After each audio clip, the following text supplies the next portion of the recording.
Lisons d'abord verset 13. 1, 2, 3.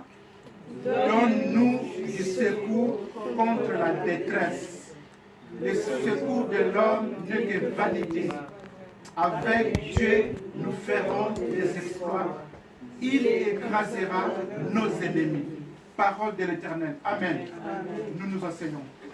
Gloire à Jésus-Christ.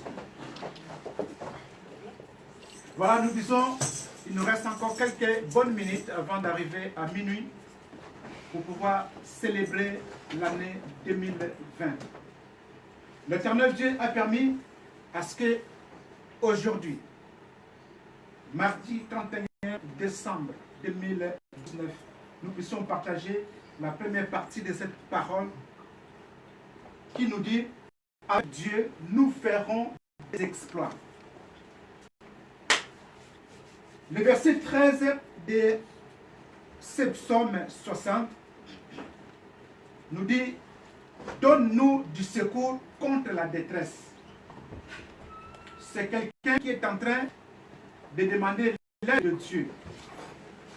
Il dit à l'Éternel Dieu de lui donner le secours contre la détresse.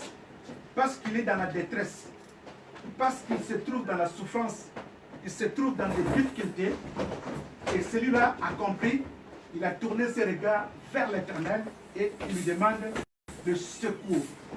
Parce que la Bible dit, le secours vient de l'Éternel qui a fait le ciel et la terre.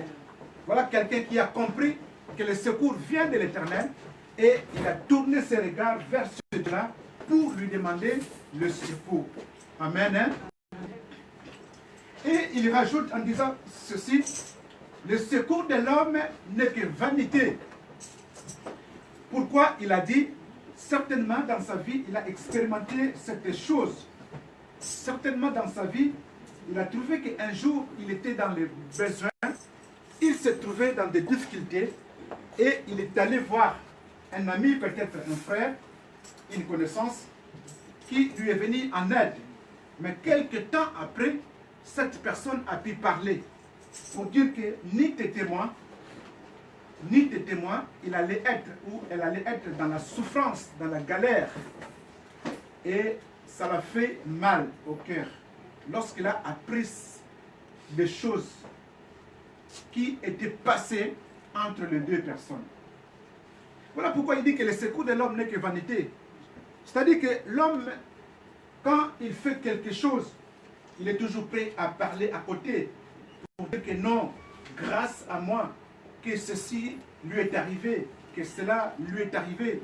Ni tes témoins, il n'allait pas avoir cela. Amen. Amen. Le secours de l'homme n'est que vanité.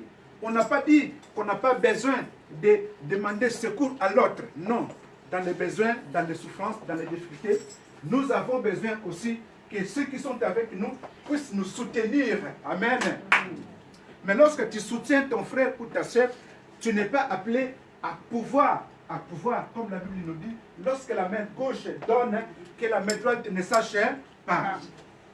Quand tu fais quelque chose de bien, tu soutiens ton frère ou ta soeur, tu n'es pas obligé de publier ça sur le toit, d'en parler partout où tu passes. Amen. Amen. Sinon, ça sera un secours de l'homme qui est vanité. Alléluia. Amen. Alors, le verset 14 nous dit ceci. Avec Dieu, nous ferons des exploits. Il écrasera nos ennemis. Avec Dieu, nous ferons des exploits. Ici, il y a Dieu, il y a nous, et après, il y a des exploits. Des exploits, c'est comme des miracles, des prodiges, des choses extraordinaires, des choses qui étonnent le monde. Amen. Amen.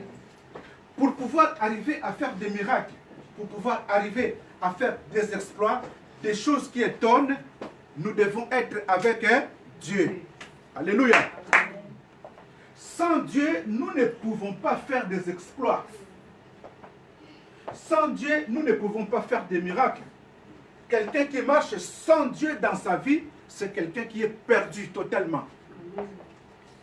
Peut-être lui-même pense que non, il est dans le bon chemin, mais laisse-moi te dire, bien-aimé, que tu es perdu. Parce que c'est Dieu qui nous guide. C'est Dieu qui connaît nos pensées. C'est Dieu qui sait les paroles qui sortiront de notre bouche avant même que ces paroles-là sortent. Alléluia. Parce que c'est lui qui met en nous la parole pour pouvoir édifier. Mais si toi tu es sans Dieu, c'est-à-dire tu marches selon toi, selon tes pensées, selon ta volonté, et tu es quelqu'un qui est perdu. Tu n'es pas guidé. Dieu c'est le Saint-Esprit, Dieu c'est la puissance, Dieu c'est la gloire. Et c'est lui qui va conduire notre vie. Voilà pourquoi David dit, avec Dieu nous ferons des exploits. Donc, bien aimé, si tu es réellement enfant de Dieu, réellement enfant de Dieu, né de nouveau, c'est-à-dire que le Seigneur est avec toi. Le Seigneur doit être en première position. Parce qu'on nous dit, avec Dieu, nous. Dieu d'abord, après c'est nous. Et les exploits viendront après. Après nous. Des miracles, des prodiges. Voilà pourquoi la Bible nous demande de ne pas courir derrière les miracles, derrière les prodiges. Car les prodiges, les miracles vont nous suivre. Alléluia. Amen. Nous devons d'abord chercher Dieu. Si nous le cherchons et nous le trouvons, il est devant nous, nous au milieu, et le miracle derrière nous. Alléluia. Est-ce qu'on a compris la position? Amen. Dieu d'abord, nous et les miracles. Avec Dieu, nous ferons des exploits. Amen. Amen. La Bible nous dit, il écrasera nos ennemis. Après avoir accompli des exploits, c'est-à-dire l'Éternel a réellement écrasé nos ennemis. Écrasé, comme le pasteur nous a expliqué, il a montré la position de pouvoir écraser l'ennemi. Il est en dessous de notre pied. La Bible nous dit aussi cette parole-là dans le livre de Genèse. Lorsque l'homme avait péché dans le jardin d'Éden, la Bible nous dit que la punition a été donnée à l'homme, à la femme et au serpent aussi. Mais quelque part, le Seigneur a pu relever l'homme malgré ses péchés. Il lui a dit, tu écraseras la tête du serpent. Amen. Amen. Bientôt, l'Éternel Dieu écrasera aussi nos ennemis. Voilà, bien aimé, voilà pourquoi je voulais te dire ceci, que dans ce monde dans lequel tu vis, il y a aussi des ennemis de ta vie. Alléluia. Amen. Tu dois le savoir qu'il y a des ennemis de ta vie qui sont là. La Bible nous le démontre. Avec Dieu, nous ferons des exploits et il écrasera nos ennemis. Il y a Dieu, il y a nous, il y a les exploits, il y a aussi nos ennemis. Amen. Amen. Maintenant, toi qui es sans Dieu, toi qui es sans l'Éternel, toi qui marches en ayant non pas la crainte de Dieu, toi qui marches tous les jours sans obéir à la voix de Dieu, est-ce que tu as compris ta position? Tu es quelqu'un qui est exposé. Les ennemis sont là, ils vont te faire du mal. Parce que tu es sans Dieu, il n'y a personne qui pourra te défendre. À moins que la grâce de Dieu surabonde sur toi. Amen. Amen. Et sans la grâce de Dieu, tu es exposé à tout danger. Parce que tes ennemis sont là, ils attendent la moindre occasion pour sauter dessus et te faire du mal. Amen. Que celui qui a des oreilles, ce que la parole dit. Amen. Hein? Amen. Amen. Nous allons encore prendre une autre parole avant que ce soit l'heure de notre réveillon. Nous sommes dans le livre de Philippiens, au chapitre 1er. Nous avons dit que la parole d'aujourd'hui est divisée en deux parties. La première partie, c'est celle que nous sommes en train de voir avant minuit. Et après, nous aurons la seconde partie après minuit. Et le thème de cette soirée, c'est « Avec Dieu, nous ferons des exploits ». Philippiens, chapitre 1er, le verset 27 au verset 30. Philippiens, dans le Nouveau Testament, après Éphésiens. Philippiens chapitre 1er. Nous essayons d'aller vite parce qu'on a commencé légèrement en retard. Philippiens chapitre 1er, le verset 27. Après avoir ainsi parlé dans le livre des psaumes, où on nous dit que l'homme est allé chercher le secours auprès de l'Éternel, car il a trouvé que le secours de l'homme n'était que vanité. Et il a dit encore qu'avec Dieu, nous ferons des exploits. Et ce Dieu-là, bientôt, il va écraser nos ennemis. Écoute maintenant ce que l'Éternel te demande pour que toutes ces choses-là se réalisent dans ta vie. Écoute maintenant ce que Dieu te demande. Philippiens chapitre 1er, à partir du verset 27 jusqu'au verset 30. Nous lisons ceci. Seulement. Alléluia. Est-ce qu'on a entendu seulement?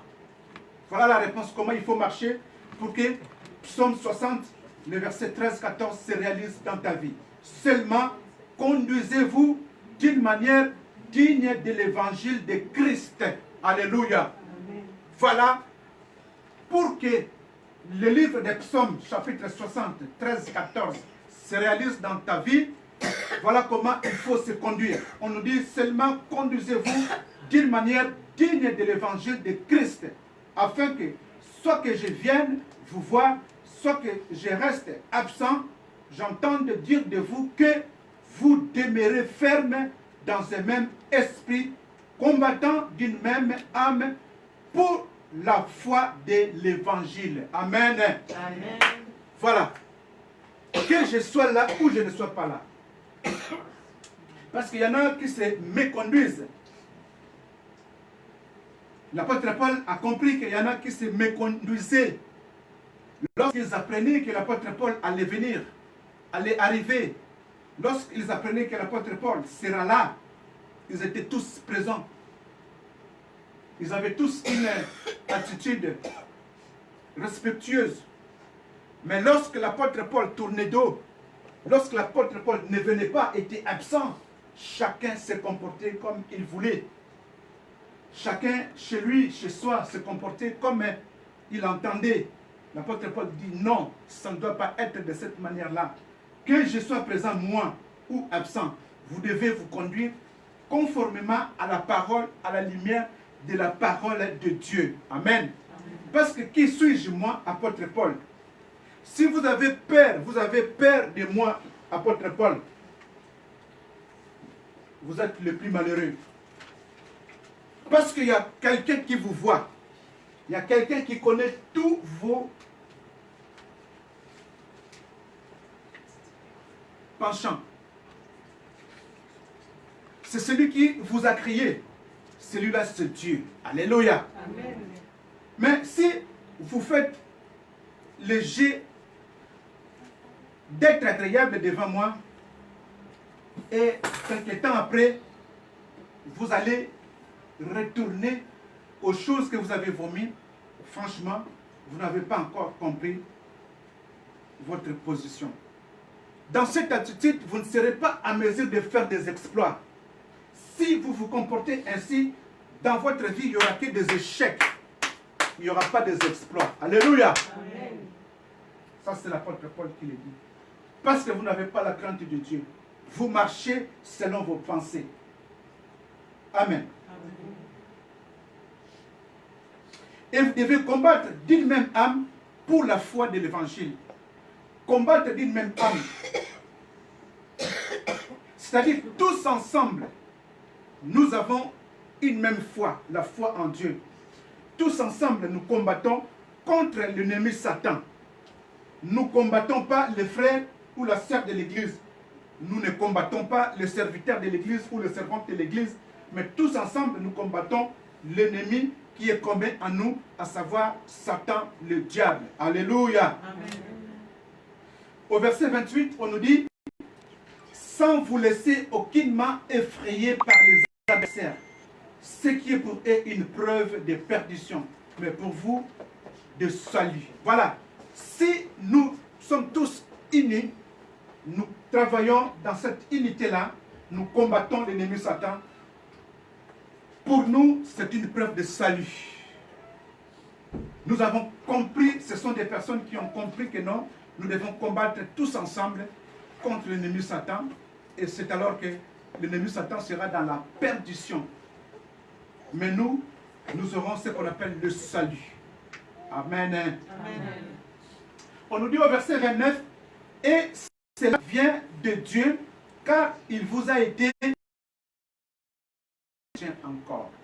Donc, ce que vous êtes en train de faire là, le fait de vous unir pour combattre contre l'ennemi Satan, c'est quelque chose qui n'est pas vous, c'est quelque chose qui vient de Dieu. C'est Dieu qui a mis dans votre cœur cet esprit-là de pouvoir vous aimer, de pouvoir vous unir pour pouvoir combattre ensemble l'ennemi Satan.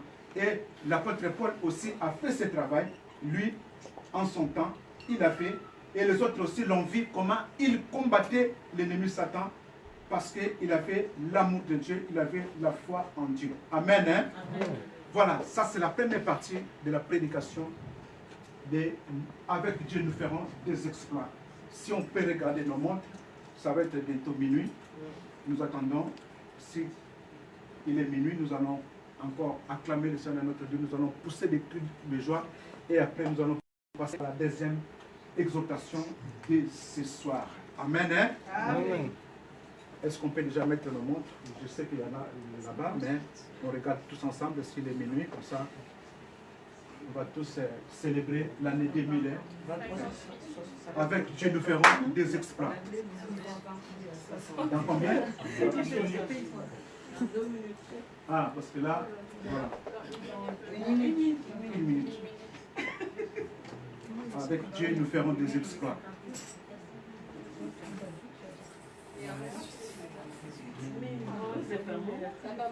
Bon.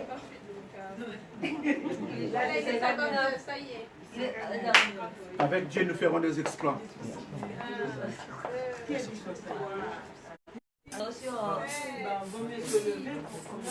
Voilà.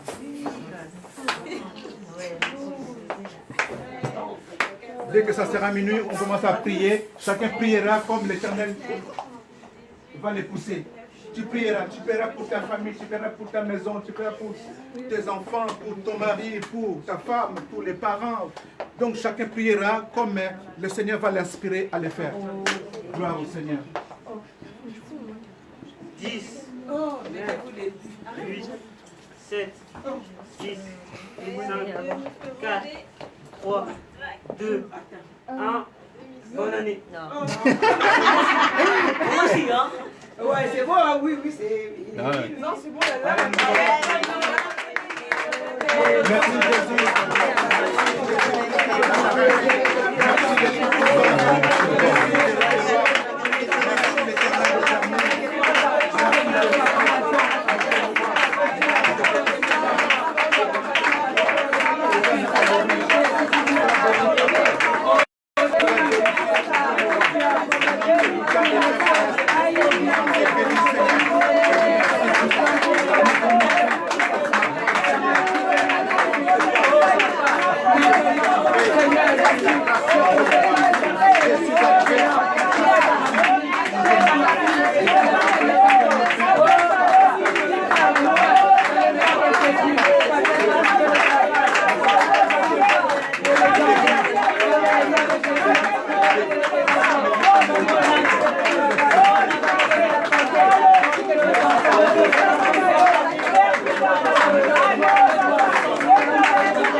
Nous restons debout. Est-ce que nous pouvons chanter un cantique de racheter des personnes qui sont vraiment dans la joie, qui ont vu la main de Dieu, parce que le fait de traverser une année et aller dans une année nouvelle, c'est une joie pour nous.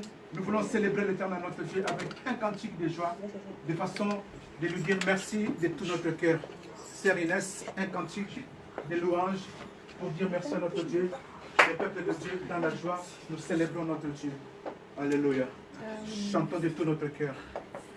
C'est une belle chose de louer le Seigneur, c'est une belle chose de louer le Seigneur, c'est une belle chose de louer le Seigneur.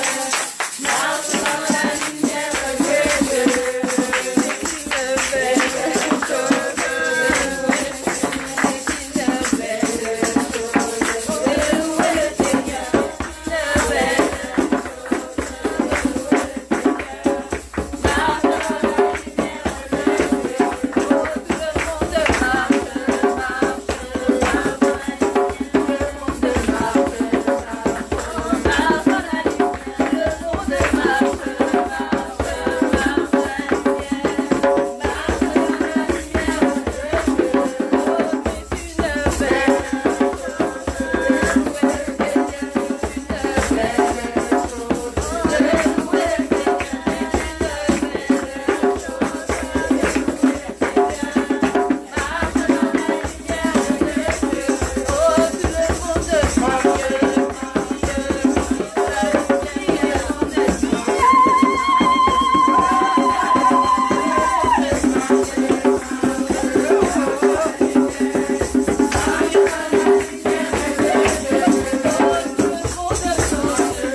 Nous prenons nos Bibles, nous allons passer à la deuxième exhortation.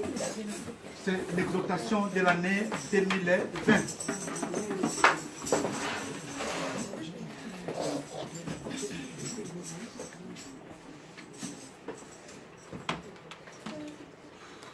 Alléluia. Est-ce qu'on est là? Nous devons être là, parce que c'est important. Gloire au Seigneur. Nous avons dit que le thème de cette nuit, c'est avec Dieu, nous ferons des exploits. Nous avons vu la première partie en 2019. Nous sommes maintenant en 2020. Nous voulons voir la deuxième partie de cette exhortation. Amen. Amen. Nous prenons nos Bibles alors. Nous sommes dans le livre de Luc, au chapitre 8. Nous sommes dans le Nouveau Testament, le livre de Luc, les évangiles, chapitre 8.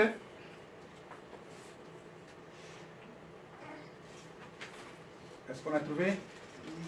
À partir du verset 22 jusqu'au verset 25.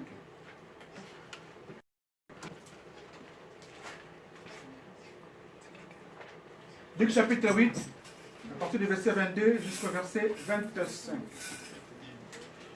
Que nous dit la parole de Dieu? La parole de Dieu nous dit ceci. La parole de Dieu nous dit ceci. Un jour, Jésus monta dans une barque avec ses disciples. Il leur dit, passons de l'autre côté du lac. Et ils partirent. Amen. Amen. Le Seigneur était avec ses disciples un jour. Et il est venu les voir pour leur dire, nous devons passer de l'autre côté du lac. Et la Bible nous dit, enfin, ils sont partis. Les disciples n'ont pas manifesté une résistance. Ils ont simplement obéi. C'est comme nous aujourd'hui. Nous étions en 2019. Le Seigneur a voulu, bien-aimé, que toi et moi, que nous, comme nous venons de l'entendre, qu'avec Dieu nous ferons des exploits. Le Seigneur a voulu que toi et moi, nous puissions passer de l'autre côté du lac. C'est-à-dire de l'année 2019 à l'année 2020. C'est Dieu qui a voulu que cela se fasse. C'est l'Éternel qui a voulu que ça soit ainsi. Alléluia. Est-ce qu'on a compris? Amen. Parce que c'est le Seigneur qui a voulu. La Bible ici ne dit pas que c'était à la demande des disciples. Ce ne sont pas les disciples qui sont venus voir Jésus pour lui dire, est-ce possible de passer de l'autre côté du lac? Non. C'est le Seigneur qui a voulu, qui a dit, il est temps que nous puissions passer de l'autre côté du lac. C'est la même chose, bien-aimé. J'aimerais que cela puisse être bien compris dans nos pensées. C'est Dieu qui a voulu que tu puisses passer de l'année 2019 à l'année 2020. Que tu puisses vivre cette année 2020 au jour d'aujourd'hui, le 1er janvier 2020. C'est ça, passer de l'autre côté du lac. Alléluia. Amen.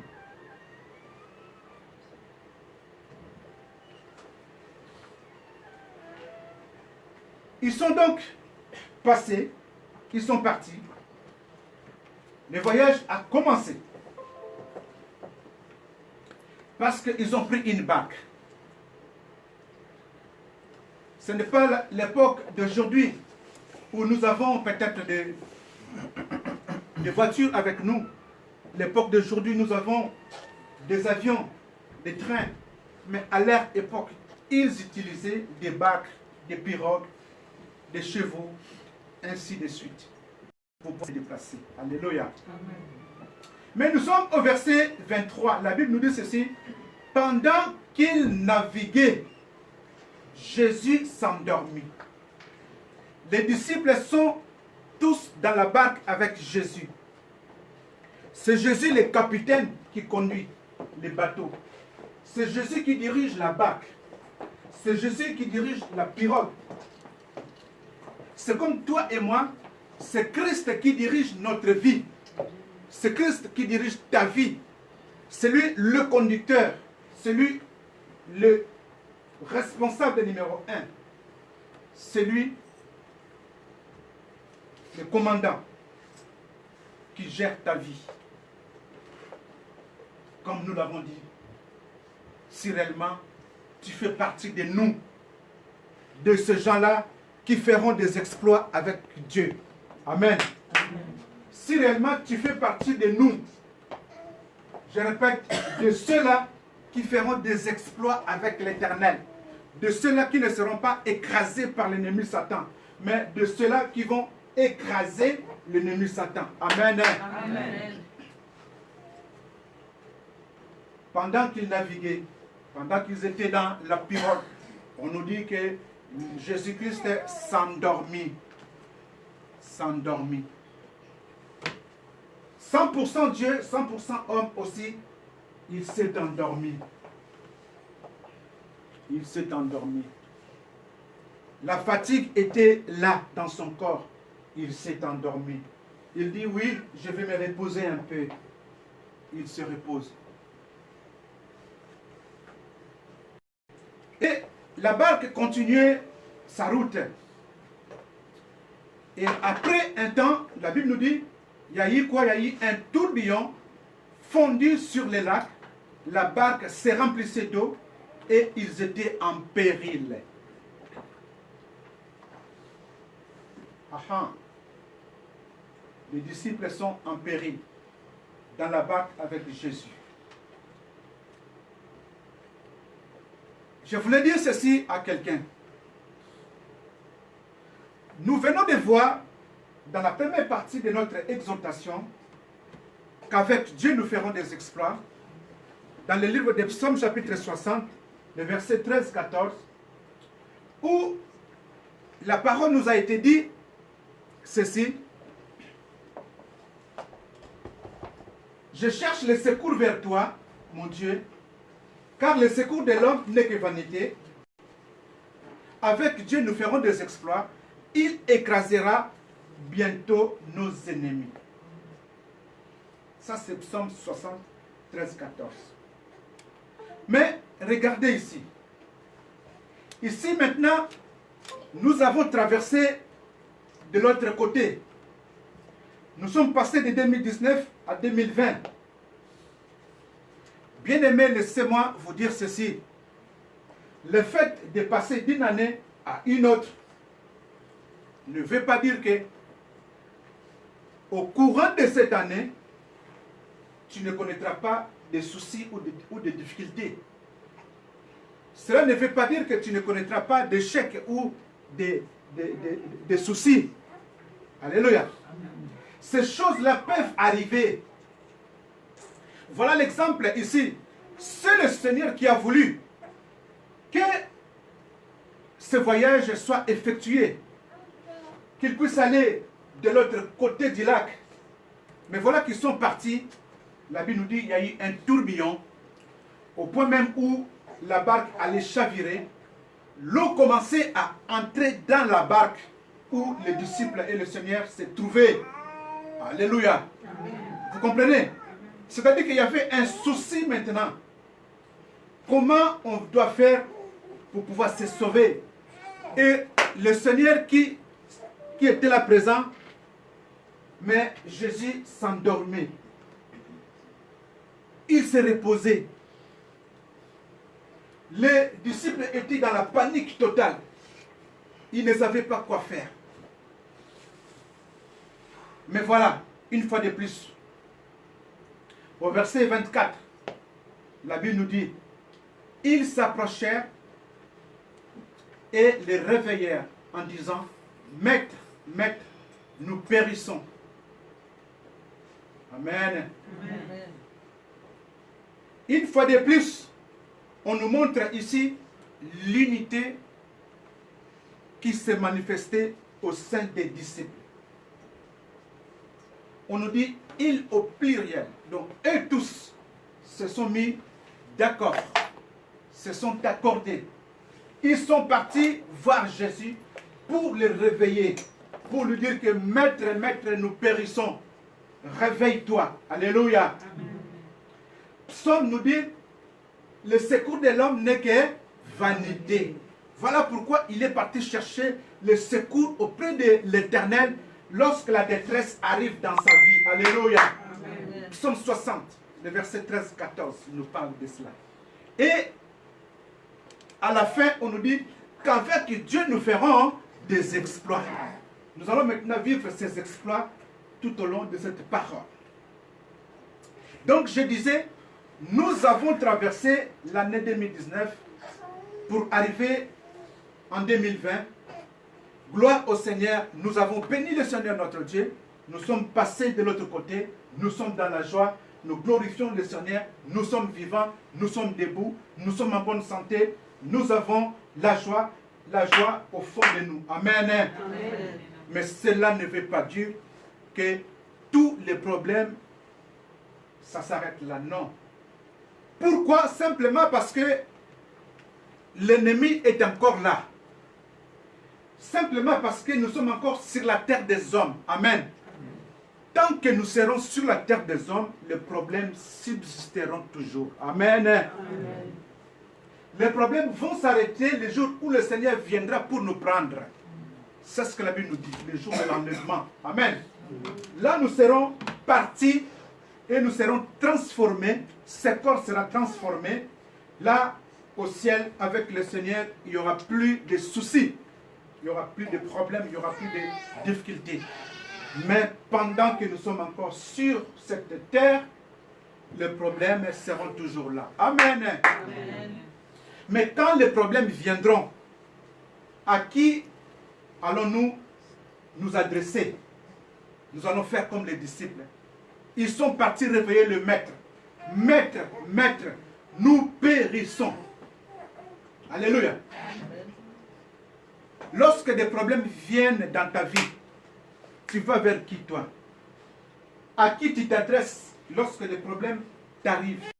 Lorsque tu es dans les difficultés, lorsque tu es dans le moment de détresse, à qui tu t'adresses? Amen. En premier, bien sûr. On n'a pas dit de demander secours à ton prochain. On n'a pas dit ça. Mais on a voulu te montrer que le secours de l'homme n'est que vanité. Parce qu'on veut vraiment que tu t'accroches plus à l'éternel Dieu. Parce que le vrai secours nous vient de l'éternel. Amen. Le secours de l'homme n'est que vanité. Parce que l'homme finit toujours par parler. Quand tu es dans les problèmes, à qui tu t'adresses en premier? La première personne pour toi, c'est prendre le téléphone. Commencer à parler avec le monde entier. Moi, j'ai ceci. Moi, j'ai ceci. Moi, j'ai ceci. Moi, tu passes ta journée à appeler les gens pour poser ton problème. Et ton problème sera connu de tous. Et quand ils vont venir te soutenir, ils vont en parler aussi à tout le monde. Et un jour, lorsque quelque chose va mal tourner entre vous,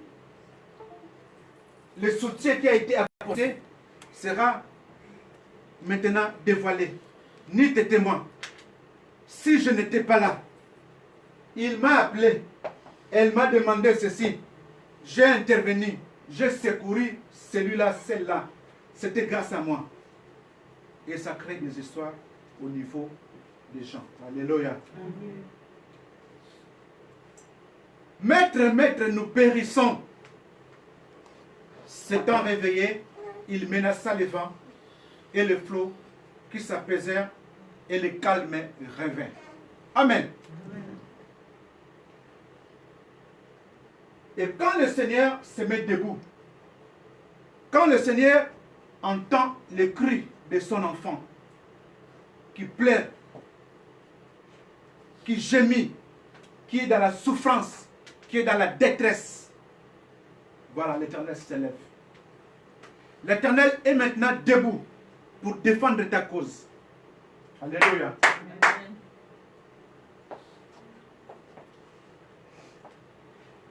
La Bible nous dit que l'Éternel maintenant intervient dans le combat de l'homme. Parce que ce n'est pas à l'homme de combattre, c'est à l'Éternel Dieu de combattre. Parce que toi, tu ne peux pas combattre seul contre l'ennemi Satan, contre les sorciers, contre les démons. Tu n'as pas de pouvoir, tu n'as pas de force. Alléluia. Amen. Tu n'as pas cette capacité, tu n'as pas cette intelligence.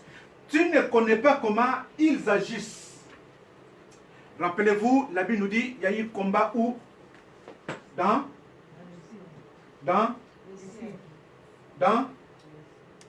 y a eu combat où?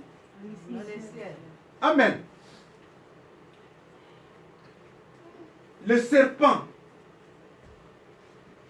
les dragons, le serpent ancien, avec ses anges, ils ont combattu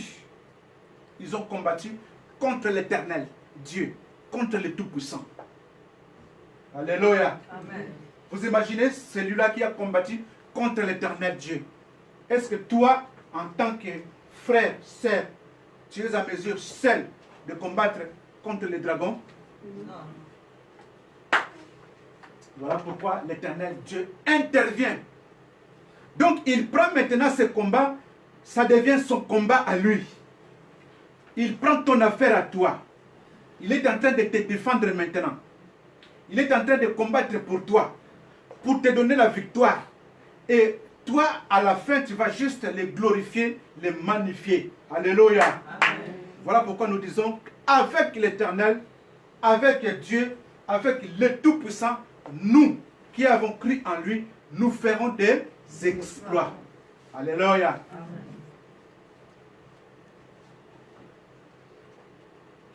Nous sommes en train de fortifier l'Église pour cette année 2020. C'est vrai, tu as traversé de l'autre côté du lac, mais ne reste pas celui ou celle qui était hier.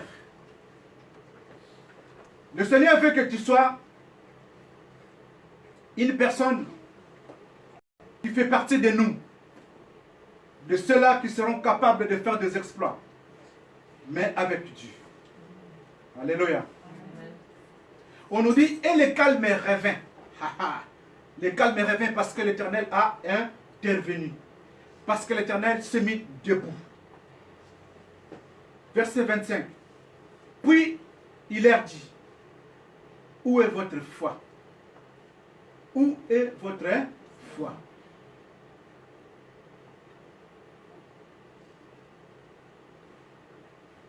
Saisis de frayeur et d'étonnement, ils se dirent les uns aux autres, quel est donc celui-ci qui commande même au vent et à l'eau et à qui ils obéissent? Le vent et l'eau obéissent aux ordres de l'Éternel Dieu. Ils étaient étonnés. Ils oublient. Mais toi et moi, nous savons que l'eau et le vent sont créés par l'Éternel Dieu. Alléluia. Amen. La Bible nous dit que toute chose existe par lui. Toute chose a été créée par lui et pour lui. Amen. Amen. Et c'est lui le créateur. Il sait comment appeler la chose. Il sait comment donner de l'ordre à la chose. Voilà pourquoi il s'est mis debout, il a parlé et la tempête s'est calmée. Il y a eu la paix dans la barque et on a continué le voyage tranquillement avec le Seigneur dans la barque. Alléluia. Amen. Voilà comment nous sommes avec Jésus-Christ dans notre vie.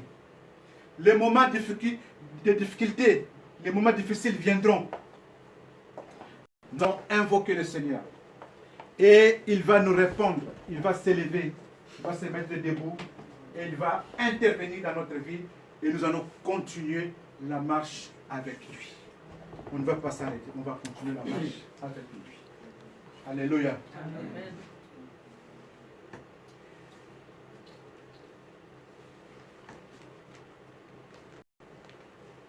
Gloire au Seigneur.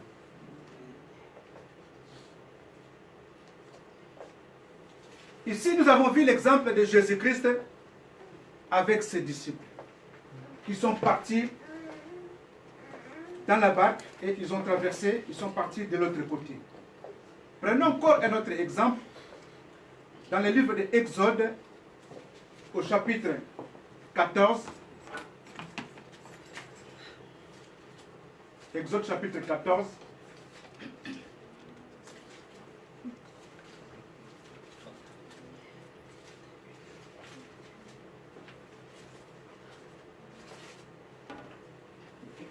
Nous allons commencer à partir du verset 15 et c'est là où nous allons terminer. Nous allons finir avec ce livre d'Exode. Exode chapitre 14, nous commençons à partir du verset 15. Nous voulons voir encore un autre passage des enfants de Dieu. Dans Luc 8, nous avons vu Jésus-Christ avec ses disciples. Et ici, nous allons voir les enfants d'Israël avec l'Éternel Dieu et Moïse. Amen. Voilà, nous sommes dans Exode chapitre 14. Nous commençons à partir du verset 15. Amen. Hein? Amen. Le verset 15, la Bible nous dit ceci. L'Éternel dit à Moïse, pourquoi ces cris? Parle aux enfants d'Israël et qu'ils marchent. Voilà. Les disciples aussi dans la barque, ils ont poussé des cris, n'est-ce pas? Maître, maître, nous périssons. Ils ont poussé des cris, n'est-ce pas? Amen. Gloire au Seigneur. Et le Seigneur a entendu leurs cris. De même, ici, les enfants d'Israël, ils ont poussé des cris vers l'Éternel. Rapidement, le résumé, ils étaient des esclaves. Dans la souffrance, ils ont crié à l'Éternel Dieu. Et l'Éternel Dieu a écouté leurs cris. Et Dieu est venu pour pouvoir les sauver. Et ils devaient sortir. Ils sont sortis, ils sont partis. Mais arrivés dans le désert, ils étaient devant la mer Rouge. Ils voulaient maintenant traverser la mer Rouge. Et derrière eux, il y avait les Égyptiens qui venaient. Et les enfants d'Israël commençaient à pousser des cris maintenant pour pouvoir chercher le secours. L'Éternel intervient au verset 15, il dit, l'Éternel dit à Moïse, pourquoi ces cris? Parle aux enfants d'Israël qu'ils marchent, qu'ils continuent leur marche, qu'ils ne s'arrêtent pas. Alléluia. Amen. Malgré qu'il y a des difficultés, il y a des souffrances, malgré que vous êtes sortis, mais continuez la marche. Alléluia. Amen. Verset 16. Toi, lève ta verge. Lève ta verge, étends ta main sur la mer et fends-la. Et les enfants d'Israël entreront au milieu de la mer à sec. Amen. Amen. Et moi, je vais endurcir le cœur des Égyptiens pour qu'ils y entrent après eux. Et Pharaon et toute son armée, ses chars et ses cavaliers feront éclater ma gloire. Et les Égyptiens sauront que je suis l'Éternel quand Pharaon, ses chars et ses cavaliers auront fait éclater ma gloire. Alléluia. L'Éternel Dieu, voilà, avec Dieu nous ferons des exploits. Parce que ce Dieu qui connaît les techniques, ce Dieu qui connaît toutes les stratégies possibles pour pouvoir vaincre l'ennemi, il donne des stratégies à Moïse. Il lui dit, comme tu as une verge à ta main, lève seulement ta main, pose cette verge-là sur la mer et tu verras que l'eau va se séparer en deux. C'est alors que vous allez traverser, vous allez passer à sec et moi je vais faire éclater ma gloire quand Pharaon avec toute son armée vont vous poursuivre parce qu'ils seront tous consumés. Alléluia. Amen. Voilà, c'est Dieu qui connaît. Est-ce que quelqu'un parmi eux connaissait ce que l'Éternel vient de nous montrer là? Personne ne le savait. Ni Moïse, ni le peuple. Mais ce Dieu. Voilà pourquoi, bien-aimé, tu as intérêt d'aimer ce Dieu-là. De rester fidèle à ce Dieu-là. C'est lui qui doit te guider, te montrer comment il faut marcher. Alléluia. Nous sommes donc au verset 19. L'ange de Dieu qui allait devant le camp d'Israël partit et alla derrière eux. Et la colonne de Dieu qui les précédait partit et s'éteint derrière eux. Elle se plaça entre le camp des Égyptiens et le camp d'Israël. Cette nuée était ténébreuse d'un côté et de l'autre, elle éclairait la nuit. Et les deux camps n'approchèrent point l'un de l'autre pendant toute la nuit. Alléluia. Amen. Ils étaient sortis quand? La nuit. C'est comme nous maintenant. Nous sommes sortis, nous sommes passés de 2019 à 2020, la nuit. Et ils sont restés dans cette position-là. L'ange de l'Éternel était au milieu. Et l'ange de l'Éternel éclairait les camps des Israélites. L'ange de l'Éternel mettait les ténèbres de l'autre côté des enfants égyptiens. Amen. Amen. Verset 21. Moïse étendit sa main sur la mer et l'Éternel refoula la mer par un vent d'Orient qui souffla avec impétuosité toute la nuit. Il mit la mer à sec et les eaux se fendirent. Voilà, l'Éternel lui a donné la stratégie, comment il devait procéder, et il a fait. Voilà un bon serviteur de Dieu.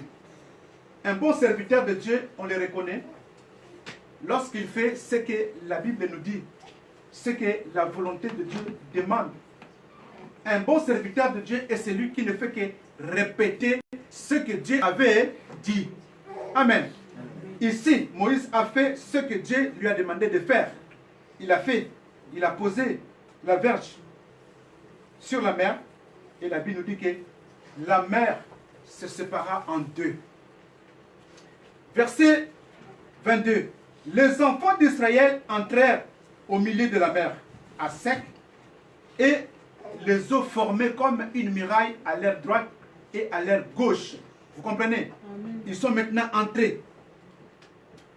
À gauche comme à droite, c'est comme une muraille, une protection qui les couvrait. L'eau est montée comme ça à gauche, l'eau est montée comme ça à droite.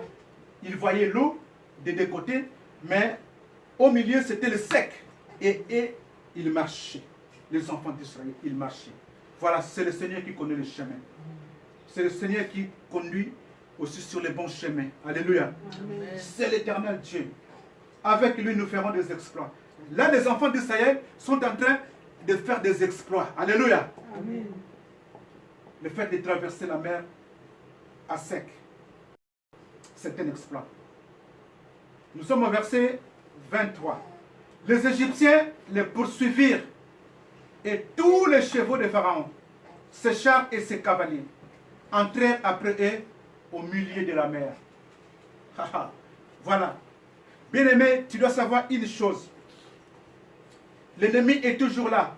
Il ne lâche pas tout de suite. Alléluia. C'est pour cela que la Bible nous dit il faut prier sans cesse. Il faut prier sans cesse. Parce que l'ennemi, son objectif est de te faire du mal. Il ne lâche pas prise.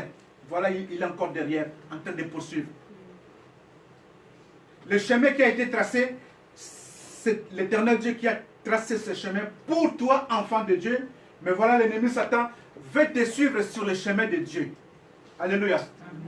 Est-ce qu'il va réussir? Parce que c'est le chemin de Dieu.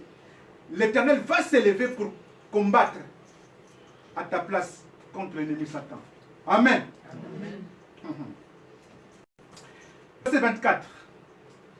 À la veille du matin, l'Éternel, de la colonne de feu et de nuée, regarda les camps des Égyptiens et mit en désordre les camps des Égyptiens. Alléluia. Amen.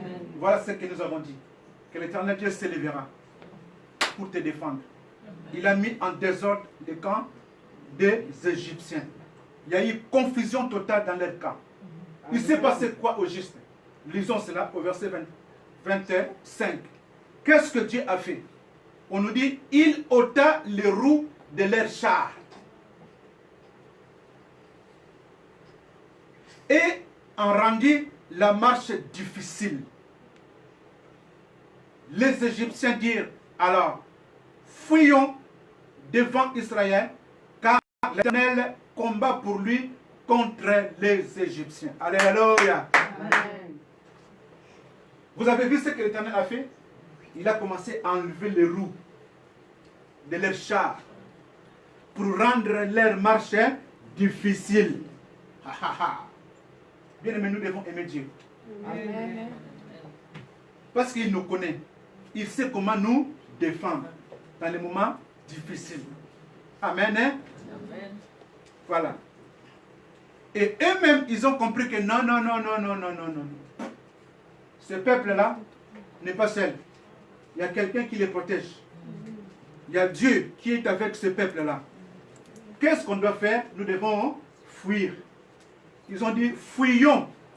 Fuyons.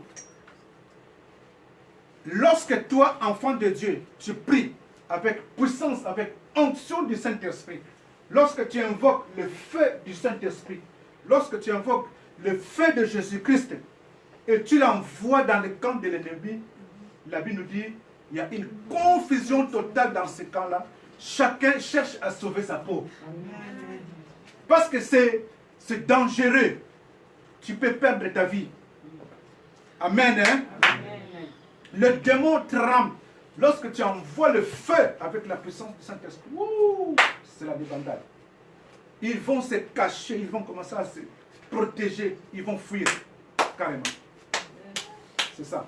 Ils ont fui. Nous sommes donc au verset 6.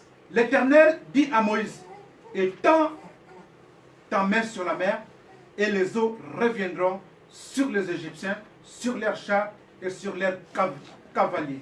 Moïse étendit sa main sur la mer, et vers le matin, la mer reprit son impétuosité. L'impétuosité, en fait, c'est sa puissance. Alléluia. Et les Égyptiens s'enfuirent à son approche.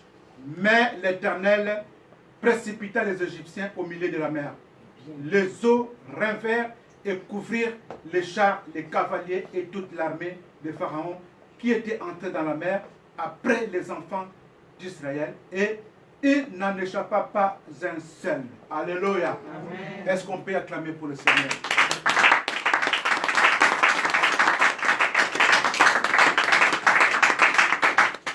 Pas un seul. Ils étaient tous consumés. Amen. Amen. Ceux qui sont là, en train de te poursuivre jour et nuit, toi, enfant de Dieu, toi qui marches dans la crainte de Dieu, toi qui aimes le Seigneur, toi qui sers le Seigneur de tout ton cœur, cette parole te concerne. Amen. Ceux-là qui te combattent, ils t'ont combattu durant l'année 2019. Tu es passé en 2020. Ils ont dit peut-être que non, celui-ci, on va le sacrifier en 2019. On va l'avoir. Il ne finira pas cette année 2019. On l'aura. On va le sacrifier. Mais voilà, le Seigneur t'a fait grâce. Amen. Tu es passé. Et ils vont commencer à te poursuivre encore en 2020. Il faut leur donner cette parole. Vaut mieux qu'ils s'arrêtent. Vaut mieux d'abandonner. Mais s'ils demeurent fermes dans leur objectif, à savoir te poursuivre toujours, ils finiront comme les Égyptiens. Alléluia. Ils seront tous consumés. Pas un seul pour avoir la vie sauve. Alléluia. Tous les démons de ta famille. Il faut avoir cette foi, bien aimé. Et si le Seigneur veut nous donner cette confiance-là en lui, c'est-à-dire que si nous avons cette foi-là en lui, nous serons tranquilles. Voilà pourquoi il a dit aux disciples dans la barque, où est votre foi?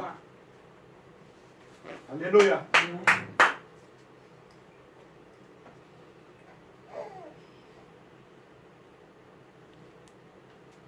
Nous connaissons la suite.